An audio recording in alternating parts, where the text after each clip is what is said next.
Welcome to In Depth for a closer look at what is making mining headlines in the Americas. Earlier this month, Vancouver hosted the annual conference and exhibition of the Canadian Institute of Mining, Metallurgy and Petroleum.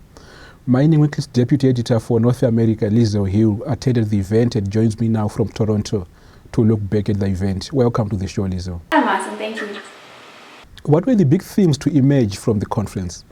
Well, certainly one key thread that went through the entire week, I thought, was the need for mining companies to address the relationship between their operations and the local communities around them, whether it's in Canada or elsewhere in the world. And right from the very first, from the start of the conference, the very first session, the opening session, there was a panel discussion on that actual issue. And one of the main lessons to come out of that, really across the speakers, was that the importance of companies really going in from the beginning and talking to the local communities, going in and talking to people about your plans almost even before you have plans, as one speaker put it. So that was really one key theme. And throughout the discussion, there were discussions about lots of exciting projects that are being developed, about the financial and the risk management side of the business. But throughout that was really something that people were talking about throughout the week.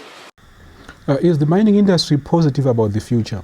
Yes, absolutely. Obviously, in the last couple of months and weeks and days, we've seen a correction in base metals prices, and so that's not necessarily very positive for those producers. But in general, there's definitely an optimistic, or there was an optimistic feel at this event. And the conference was held to coincide with the local provincial mining week in British Columbia, and the president of the Mining Association of British Columbia gave a speech during the week on what he sees as the renaissance in British Columbia mining, and not just there, but all over the country.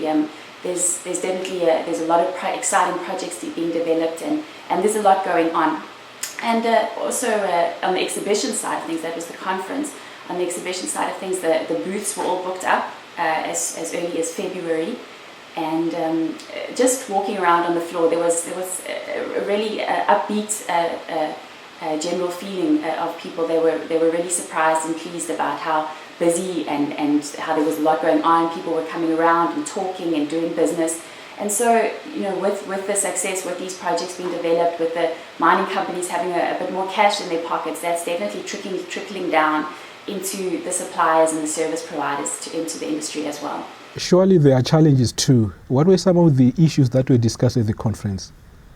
Well, yes, there definitely are challenges facing the industry. Aside from the one that I mentioned at the beginning, there's the difficulty of the way that the industry interacts with both its local communities around the mines, as well as the public in general.